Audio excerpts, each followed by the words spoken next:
Hello everyone, you are very warm welcome to our channel love scandal. और guys, आज मैं आपके साथ bride of Gusu twin jade book 3 का next part लेके आए। चलो उसे शुरू करते हैं।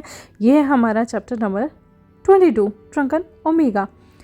आज सर्द रात थी और आसमान बिल्कुल क्लियर था।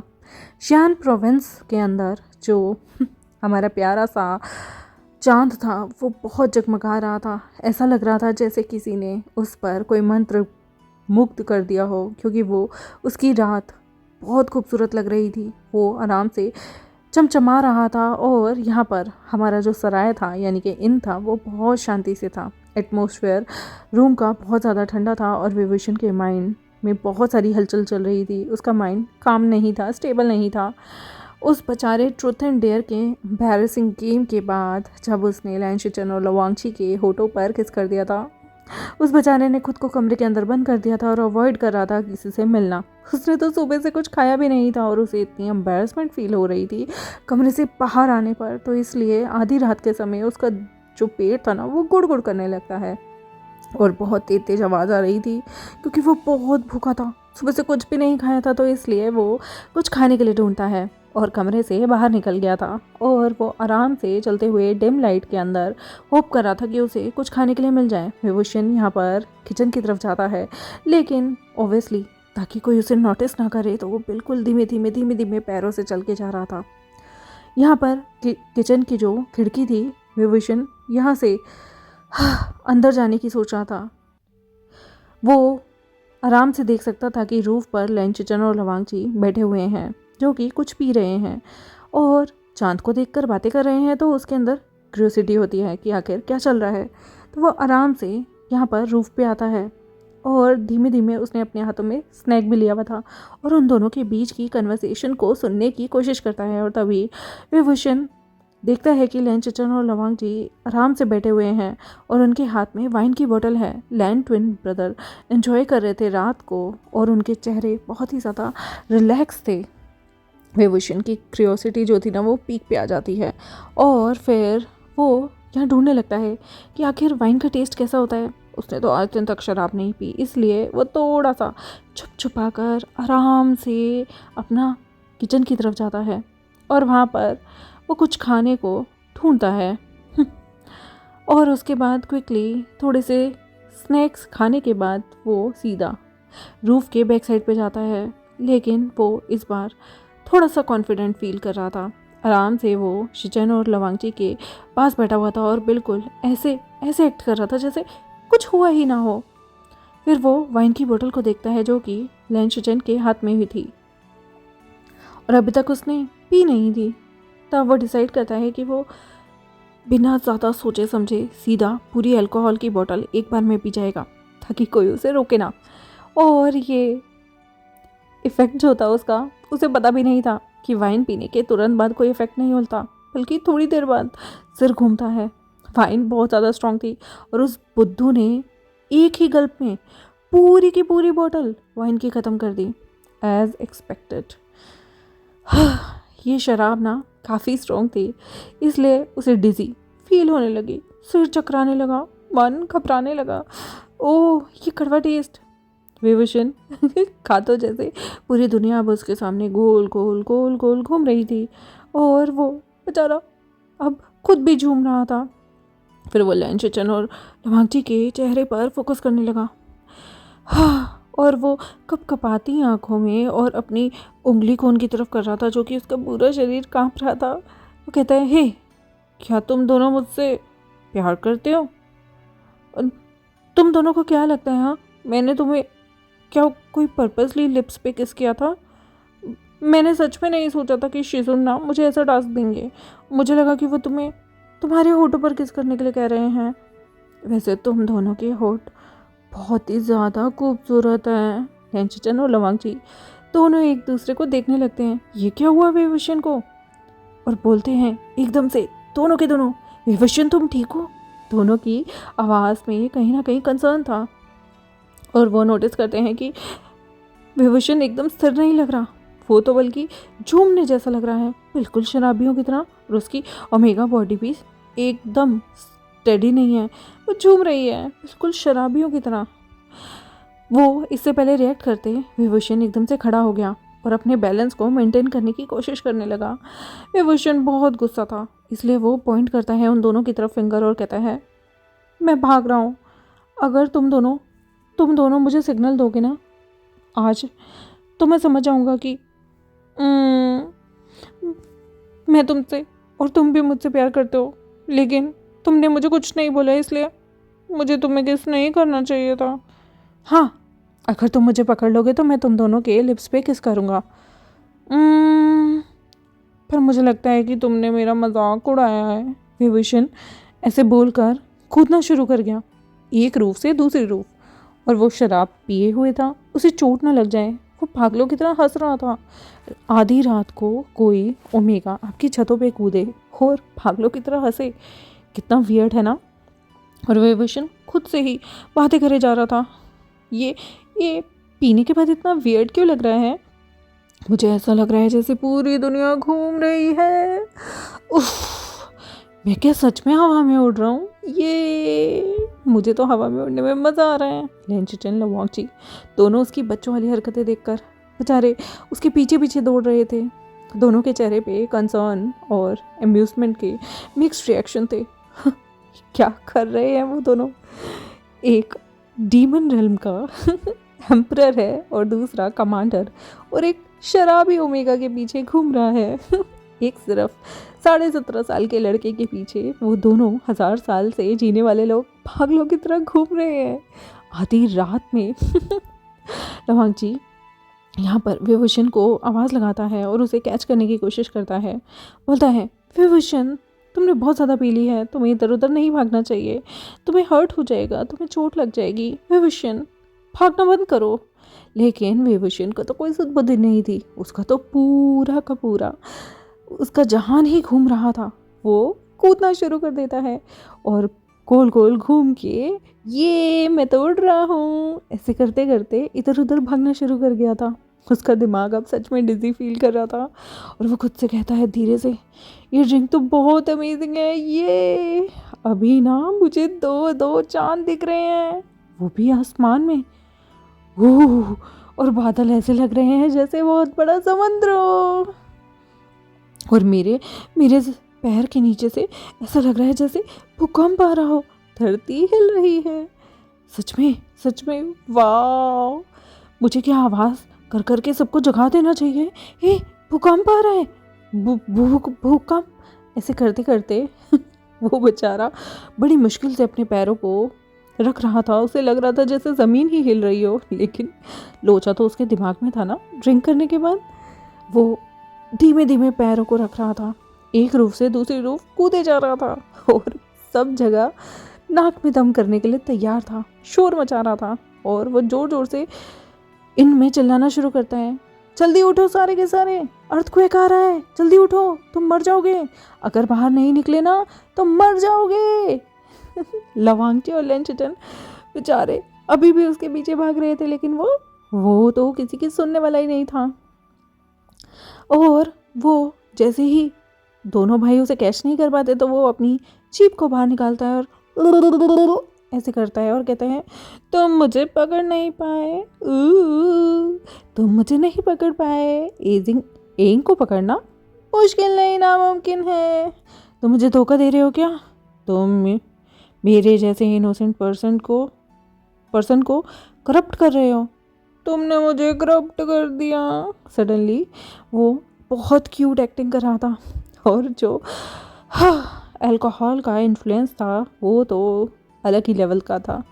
फिर वो अचानक से एक जगह कोने पे आ गया और कह रहा, मुझे तुम नहीं पकड़ पाओगे, टन टन टन टन। और वो बच्चों की तरह खुश हो रहा था, लेकिन अचानक से उसका पैर फिसला और वो गिरने को हुआ। उसकी आंखें एकदम पैनिक की वजह से बड़ी हो गई और वो गिरने ही वाला था कि तभी लेंचिटन और लवांगची ने फटाफट आगे बढ़कर उसे 1 मिनट में पकड़ लिया।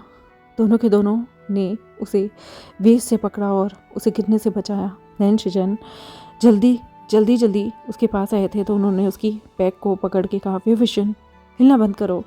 हाँ, वरना हम तीनों गिर जाएंगे। लेकिन उसे अभी भी बहुत ज़्यादा डिजी महसूस हो रही थी, कंफ्यूज हो रहा था, ऊपर देख रहा था और उसे थोड़ी सी रिलीफ भी मिली कि उफ मैं गिरा नहीं, लेकिन एम्बैरसमेंट भी बहुत थी। इसलिए वो धीमे धीमे बोलने लगा। उसकी आवाज़ अभी भी पूरी नहीं थी पर वो हिचकियाँ ले रहा था। आफ्टर ऑल तुम दोनों ने मुझे बचा लिया फिर से। क्या तुम दोनों एंग के बॉडीगार्ड हो? वांगची अपने ओमेगा को आराम से पकड़े हुए था और जेंटली उसने अपने एक्सप्रेशन को प्यार से करते हुए कहा, विंग तुम्हें केयरफुल होना चाहिए ना, ये सेफ नहीं है। तुम शराब पीकर इधर उधर दौड़ रहे हो। विभूषण का सिर घूम रहा था और वो कहता है, आई एम सॉरी, मैं बस जानना चाहता था कि तुम दोनों मुझसे प्यार करते हो या नहीं। लेंशिचन और वांगची एक दूसरे को देख रहे थे। उन्हें पहले ही अम्यूजमेंट फील हो रही थी, लेकिन ये क्या, ये तो अलग सा अचंभित क्वेश्चन है। क्यों नहीं करेंगे वो इसे पसंद? फिर लेंशिचन सॉफ्ट सी आवाज़ में कहते हैं, विभूषण हम तुम्हारे बारे में केयर करते हैं, तुम हम दोनों को डाउट कैसे कर सकते हो? लवांगची भी यहाँ पर अपने बड़े भाई के स्टेटमेंट में ऐड करते हुए कहता है, पर तुम्हें अपनी चिंता करनी चाहिए ना, हम हैं ना तुम्हारे लिए। ऑफ कोर्स हम तुमसे प्यार करते हैं। विभूषण की आंखें बहुत बड़ी हो गई। उसके लिए तो ये खुशी वाला मोमेंट था। वो अभी भी सोबर नहीं था, लेकिन वो एक्साइटमेंट में कहता है, रियली क्या तुम एंग को पसंद करते हो?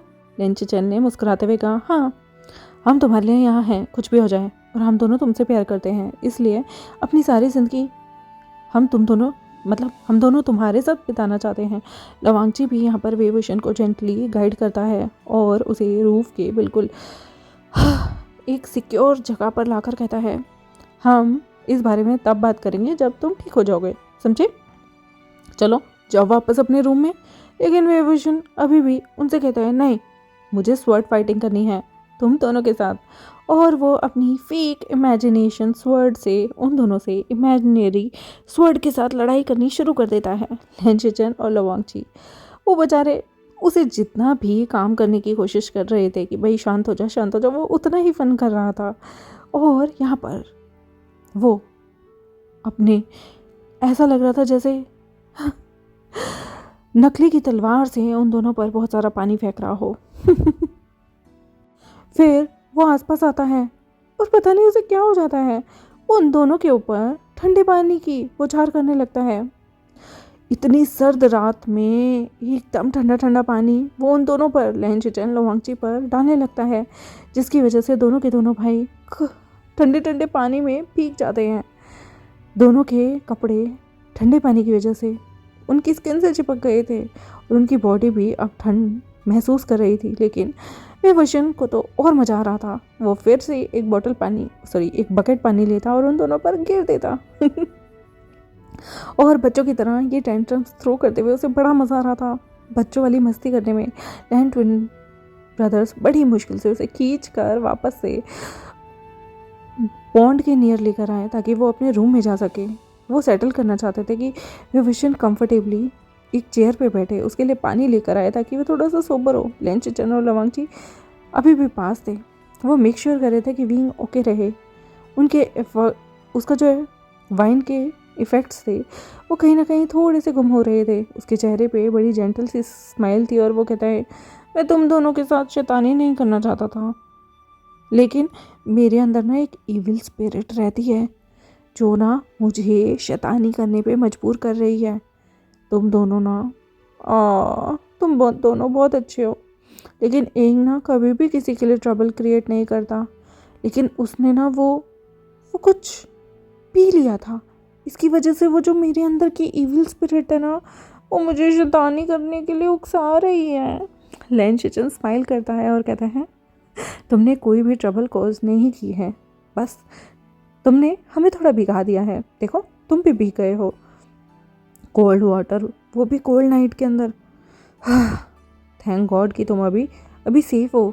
लवांगची भी नोट करता है और रिप्लाई करता है, अगर तुमने हम दोनों को गुस्सा नहीं दिलाना ना तो चुपचाप जाओ अपने कमरे में और सो जाओ, वरना मैं तुमसे कभी बात नहीं करूँगा।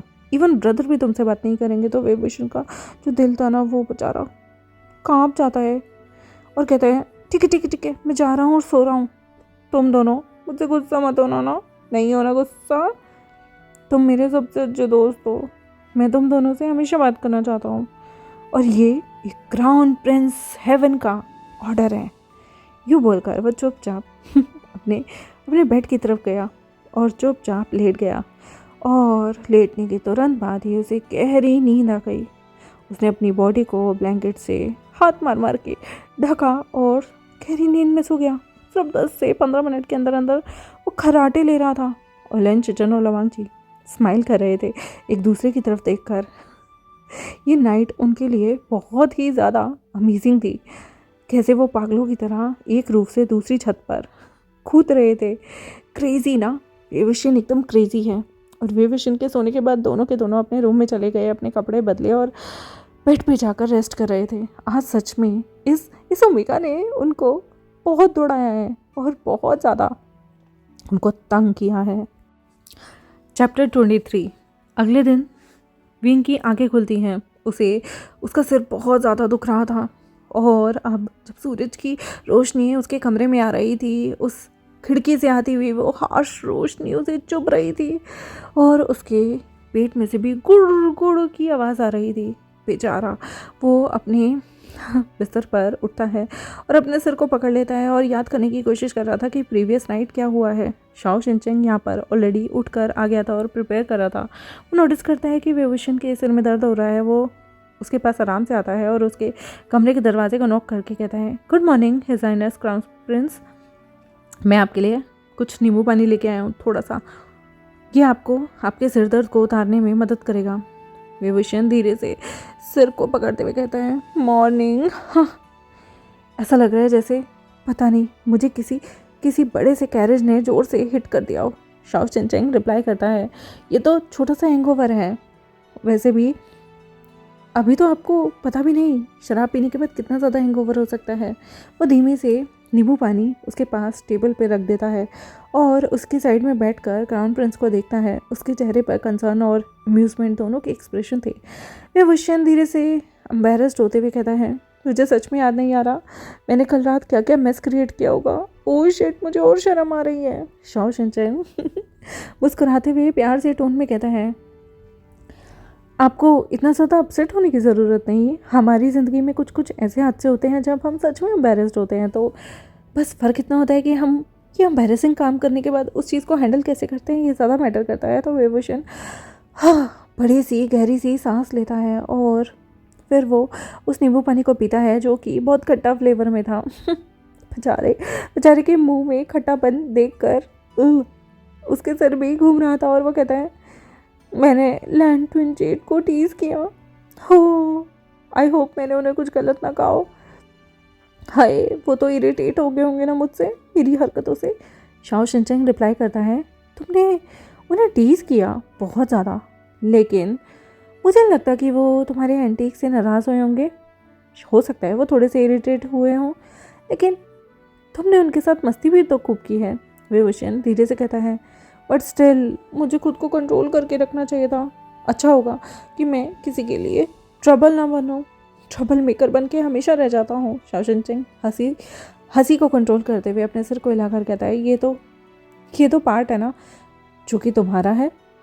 तुम ऐसे ही हो, लाइवली, हमेशा मस्ती करने वाले और ज़्यादा सोचने वाले नहीं।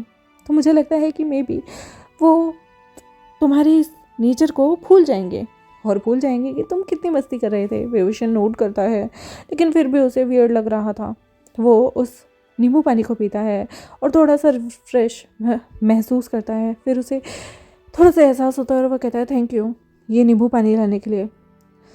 मुझे नहीं पता कि मैं अपने इस हैंगओवर को कैसे उतारूं, लेकिन फिर भी इस नींबू पानी ने, इस लेमनेड ने मुझे तो बड़ी सी राहत महसूस कराई है। तभी शाओ शिनचेंग रिप्लाई करते हुए कहता है, नो प्रॉब्लम, मुझे अच्छा है कि मैं तुम्हारी मदद कर पा रहा हूँ। वैसे तुम्हें अगली बार थोड़ा ध्यान रखने की ज़रूरत है। वेवुशन यहाँ पे करता है और सॉफ्टली विस्पर करता है, मैं हमेशा ध्यान रखूँगा। वैसे सच बताऊँ ना तो ये सब चीज़ें करना बहुत ही मुश्किल था। शाओ शिनचेंग धीरे से उसकी बैक पे पैट करते हुए कहता है, सबके अपने अपने मूवमेंट होते हैं तो इट्स ओके। और लैंड ट्विंजेड को बोल देना कि तुम सॉरी फील कर रहे हो, और मुझे नहीं लगता वो ज़्यादा इस बात का बुरा मानेंगे। वेवुशन स्माइल करते हुए कहता है, तुम सही कह रहे हो, अगर मैं अपॉलॉजी कर लूँगा तो मुझे भी बेटर फील होगा और शायद उन्हें भी मैं अनोइंग कम लगूंगा। वैसे भी मैं सोबर होते हुए कौन सा अनोइंग होता हूँ।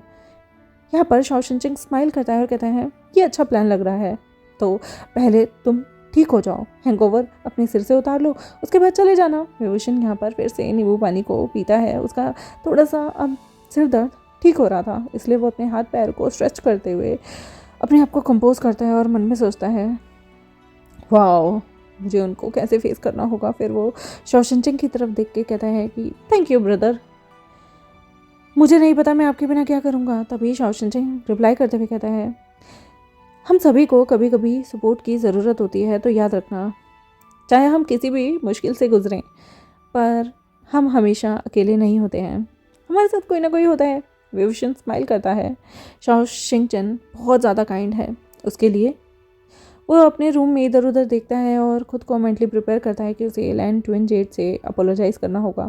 फिर वो शॉशनचिंग को कहता है कि मुझे अब ढंग के कपड़े पहन लेने चाहिए और फिर मुझे उन्हें ढूंढना होगा। शॉशनचिंग कहता है it's okay, take it easy, हाँ कोई जल्दबाजी नहीं है, और ऑनेस्ट रहना, सिंसियर रहना, तो सब कुछ ठीक हो जाएगा।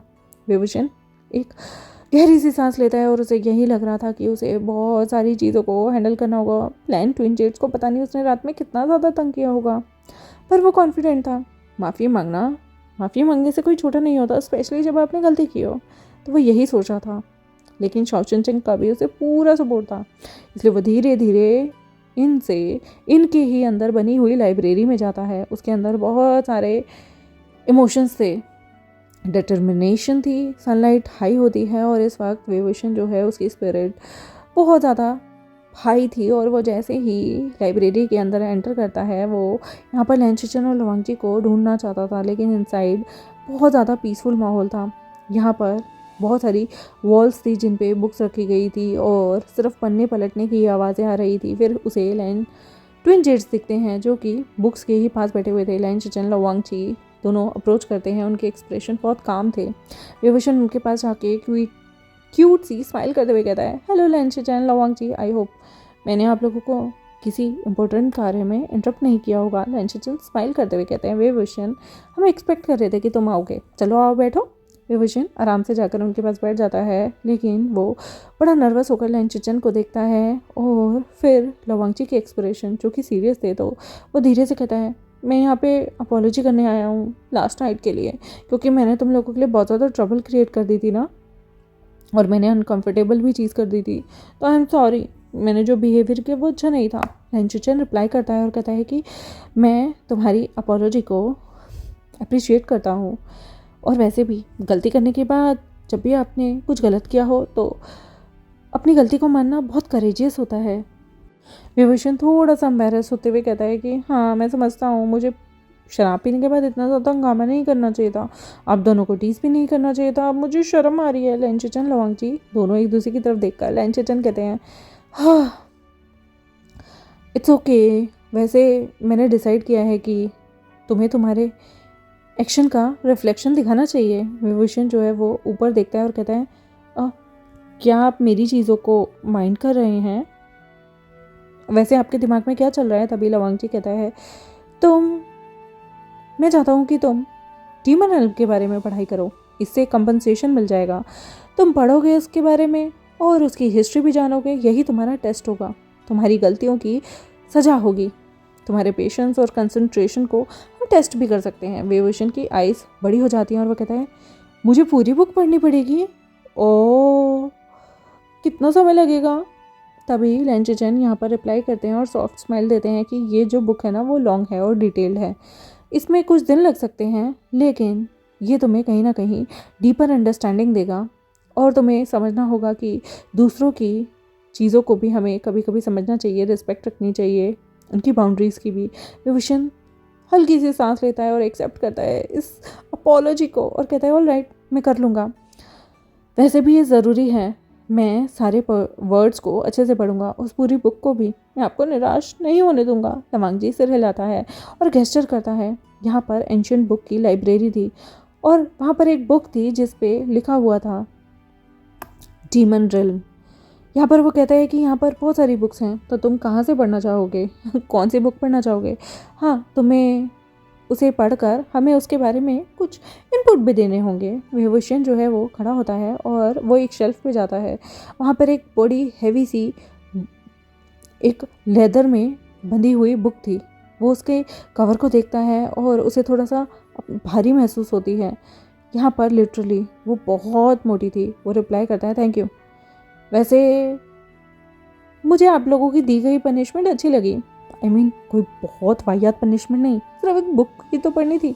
लेंशजन कहते हैं मुझे बहुत खुशी हो रही है कि हमारी दी गई पनिशमेंट तुम खुशी खुशी ले रहे हो। वो भी सिर हिलाता है और वो अब प्रीवियस नाइट की बातों को भूलकर इसे रीड करना शुरू हो गया था और उसने अपना फोकस भी रखना शुरू कर दिया था और लाइब्रेरी एकदम शांत थी।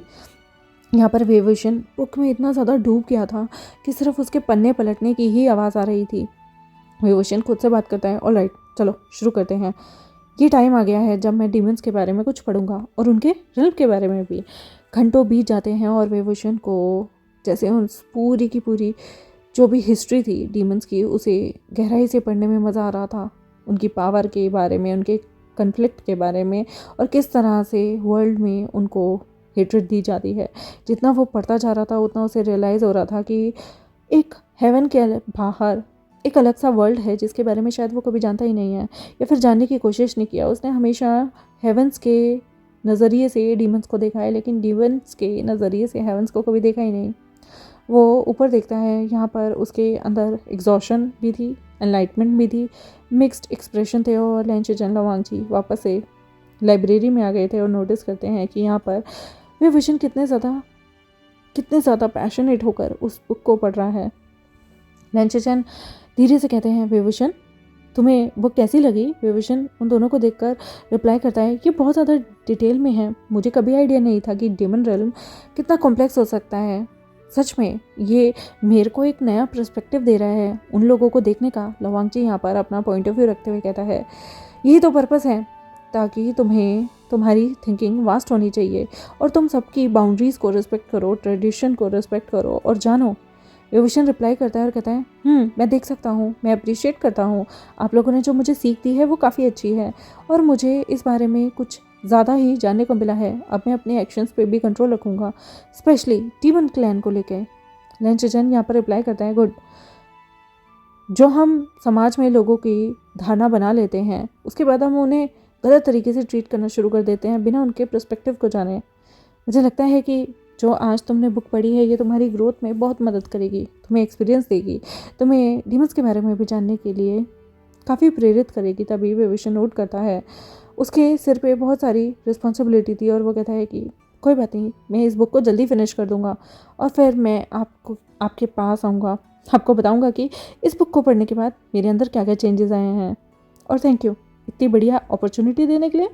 लवांगची यहाँ पर मुस्कुराता है और उसकी बातों को सुनकर कहता है मैं देखना चाहूँगा कि तुम में क्या चेंज आया है और कंटिन्यू, तुम्हें सीरियसली इस चीज़ को पढ़ना चाहिए।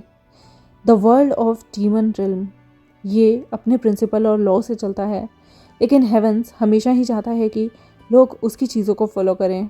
जब तुम इस किताब को पढ़ोगे तुम्हें बहुत कुछ डीपली जानने के बारे में मिलेगा। तुम दोनों हेवंस और डीमंस की साइड्स के बारे में बखूबी समझ पाओगे कि क्या, क्यों, कैसे होता है। वेवोशन यहाँ पर वापस से पढ़ना बैठ गया था और वो बिल्कुल अपने दिए गई सज़ा को लेकर बहुत कमिटेड था, क्योंकि वो उस चीज़ों को लेकर पढ़ना चाहता था। और लाइब्रेरी में वो चुपचाप उस सीरियस एटमॉस्फेयर में अपने ना ही कोई मस्ती करते हुए और ना ही कोई इधर उधर की चीज़ करते हुए सिर्फ पढ़ता है। और लवांगची और लेंशजन वेवोशन को कहीं ना कहीं डीमन रेल्म के बारे में इनडायरेक्टली बहुत सारी नॉलेज देना चाहते थे, ताकि कल को जब वो अपनी सच्चाई इस ओमेगा के सामने रखे तो वो ये ओमेगा उन्हें सपोर्ट करे और उन्हें क्रिटिसाइज़ ना करे। कम से कम इसे डीमन रेल्म के बारे में कुछ तो पता हो।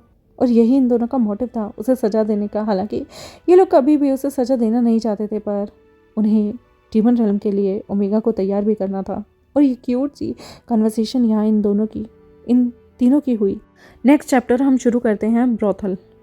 वेवोशन यहाँ पर लाइब्रेरी में बैठा हुआ था और बहुत फैसिनेट होकर डीमन रेल्म की बुक्स को पढ़ रहा था। ये बुक डिस्क्राइब कर रही थी एक लव स्टोरी को, जो कि एक ग्रेट वॉरियर थी जिसका नाम था चिंगेंजुन, जो कि डीमन रेल्म के एक टाइम पे ग्रेट वॉरियर थे। चिंगेंजुन फादर थे लैंड ट्विन ब्रदर के, जो कि फाइटिंग करते हुए जियांग फेमिया के साथ मारे गए थे। और जिन क्वांगचान के साथ भी यहाँ पर उनकी एक रोमांटिक स्टोरी थी। और उनके बारे में बहुत ज़्यादा एक्साइटिंग पोएम्स थी। डीमन रेल्म में काफ़ी लोग उनके और उनकी प्रेम गाथा, उनकी वाइफ के बीच की चीज़ों को लिखा करते थे, बताया करते थे। इसलिए विभूषण जो है खुद से मटर करता है कि वाओ, ये वॉरियर जो था इसकी लव स्टोरी कितनी अमेजिंग है और ये एकदम फेरी टेल से कम नहीं है। चिंगनजुन बहुत ही ज़्यादा ब्रेव और रोमांटिक अल्फा थे, स्पेशली अपनी पत्नी के लिए। विभूषण जो है वो इन सबको पढ़ने लगता है और वो नोटिस करता है कि कुछ मोमेंट के लिए जो लाइब्रेरी का डोर है वो खुला है। लैन शिचन, लवांगची, शुयेंग यहाँ पर एक साथ आए और वो कुछ धीमी आवाज़ में कुछ बात कर रहे थे। यहाँ पर वो सीक्रेटली इनके अंदर कुछ ऐसी बात कर रहे थे। तभी विभूषण की भौहें सुकड़ी और वो कहता है कि हे, ये तो लैन शिचन, लवांगची और शिजुन है ना, ये क्या कर रहे हैं यहाँ। उसके अंदर की क्यूरियोसिटी जागी और वो बेटर जानना चाहता था कि क्या है, इसलिए उसने बुक को साइड में रखा और डोर की तरफ जाने लगा। तभी वो एकदम से शाओ शिनचेंग के साथ टकरा गया, जो कि एक डायरेक्शन से आ रहा था। विभूषण धीरे से विस्पर करता है, श्श ब्रदर शाओ शिनचेंग, आपको बिलीव नहीं होगा, ये 3 अल्फा ना यहाँ छुप कर आए हैं और मैं उन्हें फॉलो करना चाहता हूँ। मैं देखना चाहता हूँ कि आखिर ये इधर से कहाँ जा रहे हैं, बिल्कुल चोरों की तरह, क्योंकि वो तीनों अब तुरंत ही बाहर निकल के चोरों की तरह कहीं जा रहे थे, बचते बचाते। शाओ शिनचेंग यहाँ पर सामने देखता है, उसे भी शक होता है और वो कहता है, बाहर जा रहे थे, चलो हम भी देखते हैं क्या कर रहे हैं। बिल्कुल एडवेंचर जैसा लग रहा है साउंड। मुझे तो जानना है कि आखिर ये तीनों हमसे छुपा कर करना क्या चाहते हैं। विभूषण और शाओ शिनचेंग दोनों ही उन अल्फा को फॉलो करना शुरू कर चुके थे और यहाँ पर बहुत सारे लोग थे जो कि सड़क पर चल रहे थे और कुछ आपस में पब्लिकली कुछ ट्रिक खेल रहे थे, कुछ पैसे ले रहे थे, कुछ यहाँ पर मस्ती कर रहे थे। वो लोग डिस्टेंस बनाते हैं और आराम आराम से उन्हें पीछा करना शुरू कर देते हैं उन तीनों अल्फा का। वो तीनों अल्फा ऑलरेडी इधर उधर देखते हैं और आपस में कुछ बातें करते हुए आगे की तरफ बढ़ रहे थे और दोनों ओमेगा उन्हें देख के बहुत सस्पिशियस फील कर रहे थे। तीनों अल्फा एकदम से एक ब्रोथल के सामने जाकर खड़े हो गए और उन्होंने आपस में कुछ बातें की और फुसफुसाहट करने के बाद एक ब्यूटीफुल वुमेन, ओमेगा वुमेन वहाँ आई, हंसते हुए तीनों को अपने साथ अंदर ले गई। ये देख कर विभूषण विस्पर करता है शाओ शिनचेंग से, ए ब्रोथल, यहाँ पे क्या होता है, कि एंटरटेनिंग जगह लग रही है। तभी शाओ शिनचेंग एकदम पजल हुआ, उसके एक्सप्रेशन, उसके जो चेहरा था वो बिल्कुल ही बदल गया और उसने कहा, एंटरटेनमेंट, ऐसा लग रहा है यहाँ पर कुछ शो होने वाला है या फिर कुछ और।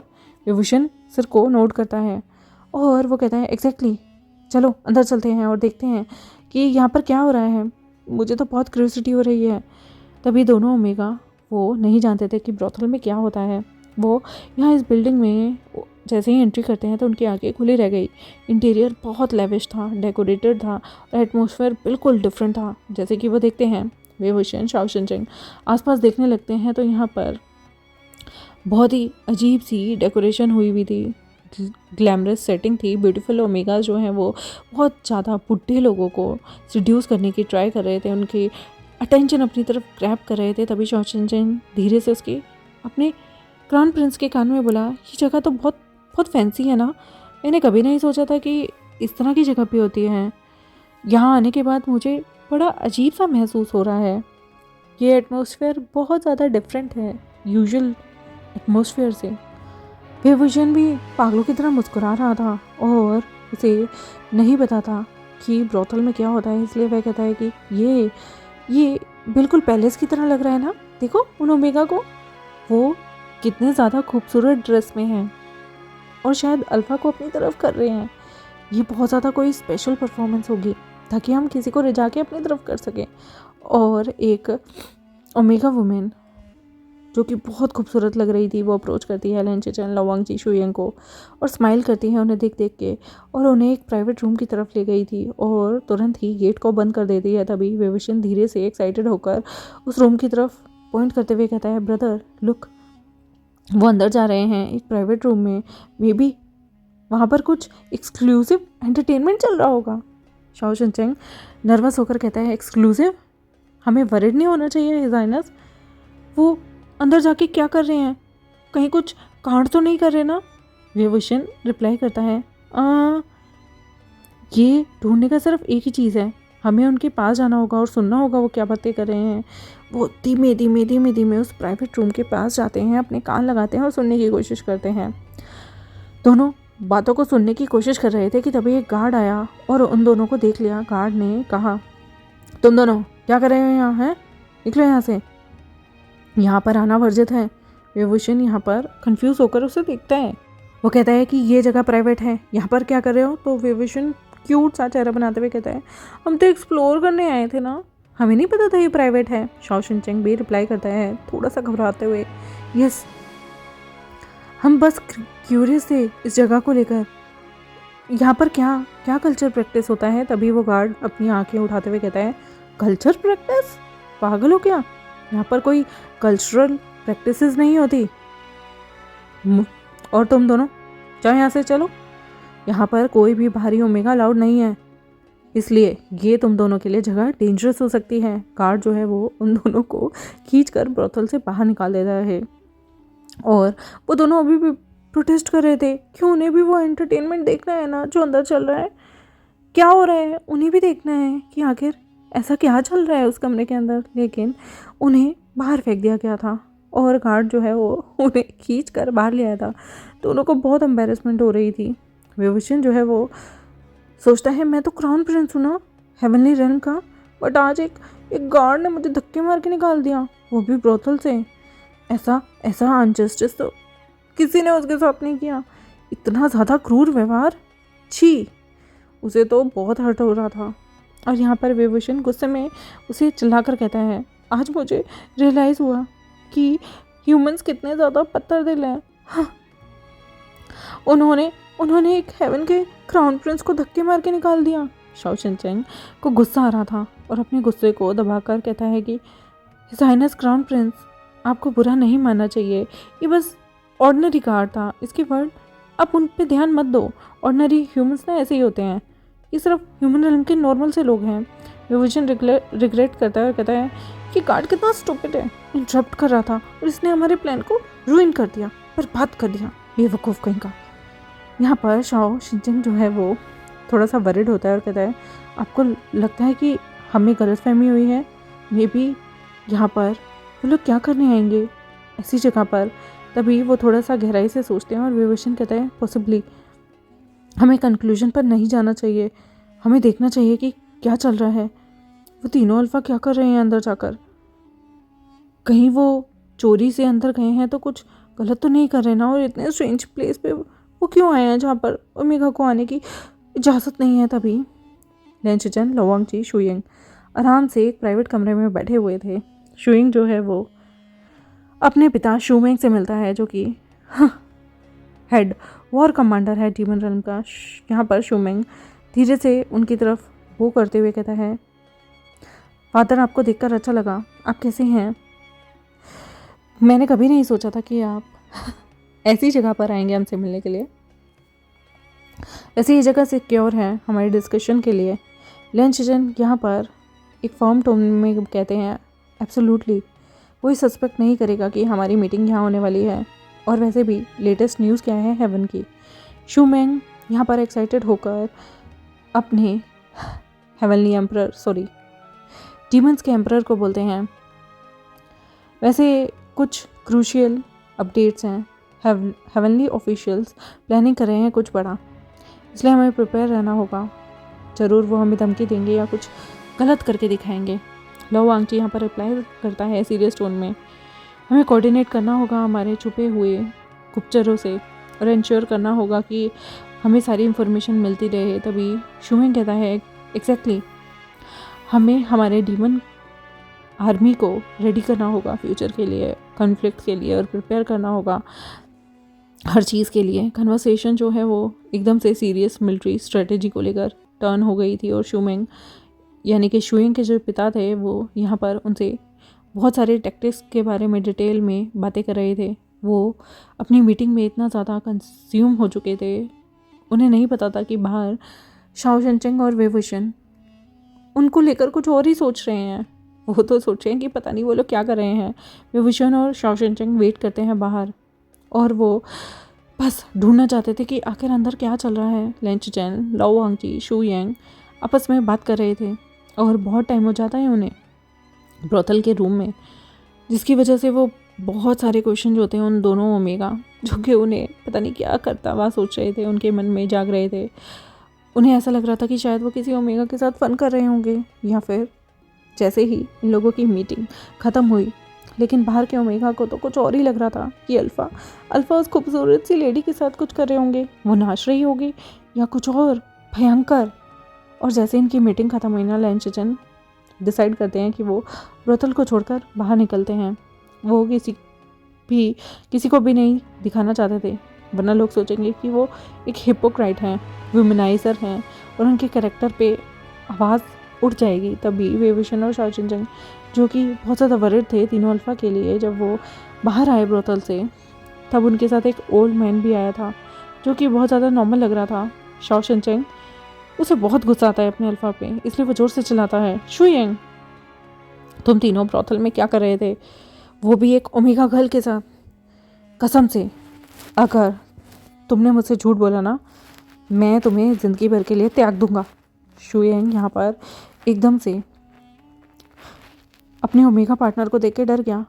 अगर वो झूठ भी बोलना चाहे तो वो नहीं बोल सकता। तभी वो अपने फादर का हाथ पकड़ता है और वो एकदम से उसके सामने आ जाता है। शुयेंग यहाँ पर शाओ चिंचंग को कहता है, डार्लिंग तुम्हें मुझ पर डाउट नहीं करना चाहिए, मैं यहाँ पर किसी से फ्लर्ट करने थोड़ी आया था, मैं तो अपने फादर से मिलने आया था। शाओ चिंचंग एकदम से एक्सट्रीमली कंफ्यूज हो जाता है।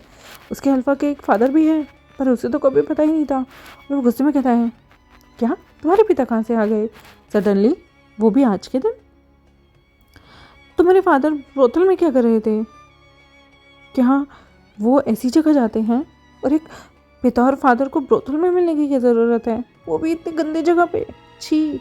शुयिंग यहाँ पर नहीं जानता था वो क्या एक्सक्यूज़ बनाए, और उसके दिमाग में अचानक से एक क्रेजी सा आइडिया आता है, और वो एकदम से शुयिंग प्रिटेंड करता हुआ शाओ चिंचंग के सामने कहता है, एक्चुअली डार्लिंग मेरे फादर को ना धोखा देने की आदत है, वो मेरी माँ को अक्सर धोखा दे दिया करते थे, और उन्हें एक प्रोस्टिट्यूट से प्यार हो गया था। मुझे नहीं पता था कि वो कहाँ रहते हैं, लेकिन आज जब मैंने अपने फादर को देखा एक प्रोस्टिट्यूट को फॉलो करते हुए, तो मैं यहाँ तक आ गया उनके बारे में जानने के लिए। मेरे फादर को ना बहुत ज़्यादा आदत है, बहुत ज़्यादा गंदी आदत है, स्पेशली औरतों के पीछे, ओमेगास के पीछे भागने की। तुम समझ सकते हो ना मैं यहाँ क्यों आया था? मैं बस न्याय चाहता था, ना माय फादर। मैं चाहता हूँ कि वो बदल जाएं, और मुझे बहुत डिसअपॉइंटमेंट होती है, फ्रस्ट्रेशन होती है, तो बस मैं नहीं चाहता कि तुम इस तरह से मुझसे सवाल पूछो। मैंने इसलिए तुम्हें नहीं बताया क्योंकि ये शर्मिंदगी से भरा है ना, मेरे पुराने जख्म खुल जाते, और इससे मेरे दिल को बहुत दुख होता है। मेरे फादर ने जो बिट्रेल दिखाई है। शुयिंग यहाँ पर इमोशनल होकर हक कर शाओ चिंचंग को ये बता रहा था, और हल्का सा रोने की एक्टिंग करता है कि जैसे सचमुच में उसके पिता ने उसकी माँ को धोखा दिया हो, जिसकी वजह से दोनों ओमेगा को उस पर तरस आ जाता है। शुयिंग की एक्टिंग इतनी अमेजिंग थी कि उसके फादर भी समझ में नहीं पा रहे थे कि उन्होंने कब इसकी माँ को धोखा दिया है। अगर उनका बेटा ये इंसान नहीं होता तो वो खुद भी इसकी बातों पे यकीन कर लेते, लेकिन खुद के बारे में इतना कुछ सुन के उन्हें गुस्सा आ रहा था। शुमेंग अपनी रियल आइडेंटिटी नहीं दिखा सकते थे, वरना तो वो अपने बेटे को अभी बता देते, पीट कर उसका कुचुम्बर निकाल देते कि वो अपने फादर के बारे में इतना झूठ कैसे बोल सकता है। शुमेंग यहाँ पर गुस्से में पागल हो रहे थे। उनका मन कर रहा था वह शुइंग को जोरदार एक मुक्का मारे और किलोमीटर दूर जाके गिरा दें उसे, लेकिन बेचारे शुइंग के ओमेगा पार्टनर से मिल भी एक ऐसी सिचुएशन में रहे हैं जहाँ पर उनकी इज्जत का कचरा हो गया है। उनके अपने बेटे बेवकूफ़ ने उनके ओमेगा शाओ चिंचंग के सामने बिल्कुल उनकी इज्जत का कचरा कर दिया। शुइंग फेक क्राई करते हुए शाओ चिंचंग को अपने पिता से मिलाता है जो वो ब्रोथल के सामने पहली बार अपने ससुर से मिला था, और विभूषण चुपचाप उन लोगों के साथ चल रहा था। शुमिंग डीप जोर से सांस लेते हैं और गुड बाय करते हैं दोनों लैन ब्रदर्स को। लैन चिचन लवांगजी को बहुत बुरा लग रहा था कि उनके जो हेड वॉर कमांडर है ना, वो शुमिंग का इतना बड़ा ड्रामा देख रहे हैं, और शुमिंग उनकी पूरी इज्जत कचरा कर दी गई। उन्होंने तो अपनी पत्नी के अलावा किसी दूसरे ओमेगा को कभी देखा तक नहीं है, और उनका बेटा इतना स्टूपिड है कि झूठ बोल रहे हैं कि उसके पिता विमेनाइजर हैं। विभूषण धीरे से शॉ शिनचैंग के पास आके कहता है, ओह तो ऐसा है। ओह देखो ना कितना स्ट्रेंज एंटरटेनमेंट था। मुझे लगा पता नहीं कोई सीरियस मैटर चल रहा होगा, लेकिन देखो क्या निकल गया। ठीक। शॉ शिनचैंग कहता है, मुझे लगता है कि मैंने गलती कर दी और मैंने कुछ ज़्यादा ही ट्रबल क्रिएट कर दी। विभूषण कहता है पर ये क्वाइट एडवेंचर था ना। मैंने कभी नहीं सोचा था कि एक पापा और बेटा ब्रॉथल में मिल सकते हैं। शॉ शिनचैंग थोड़ा सा हंसता है और कहता है, बिल्कुल नेक्स्ट टाइम ना हम कोई ट्रबल क्रिएट नहीं करेंगे और बिना कुछ सोचे किसी कंक्लूजन पे नहीं आएंगे। विभूषण स्माइल करता है और कहता है, बिल्कुल एग्री। और आज के बाद ना हम इनमें ही रहेंगे वरना पता नहीं अगर हम डिटेक्टिव बनकर घूमे तो कितना कुछ ट्रबल कर देंगे। दोनों मेगा चुपचाप इनमें आ गए थे। उन्हें अपनी मिस्टेक पे थोड़ा पछतावा था, लेकिन वो रिलीव थे कि कोई बहुत बड़ा सीन नहीं हुआ। वो समझते हैं कि अल्फा सीक्रेटिव बिहेवियर किस वजह से था। विभूषण स्माइल कर रहा था और वो मन में सोचता है कि कभी उसने सोचा भी नहीं था कि ब्रोथल इतना ज़्यादा डिप्लोमेटिक हो सकता है। शॉ शिनचैंग भी हंसता है और कहता है, बिल्कुल नेक्स्ट टाइम ना जब तक हमें कंफर्म ना होना कि क्या हो रहा है सीन नहीं क्रिएट करने वाला मैं। सच में यार। और वो लोग आराम से चलते हुए हंसते हुए अपनी मूर्खता पर अंदर आ रहे थे, लेकिन वहाँ पर तीनों जो लोग थे वो स्माइल कर रहे थे। तीनों अल्फा के मन में बहुत कुछ चल रहा था, क्योंकि वो लोग कुछ भी हो जाए पकड़े जाना नहीं चाहते। आई होप आपको आज का पार्ट अच्छा लगा हो। तब तक मेरे चैनल को सब्सक्राइब, वीडियोस को लाइक, बेल आइकन को प्रेस कर दें। मिलते हैं आपसे नेक्स्ट एपिसोड में, तब तक के लिए बाय बाय।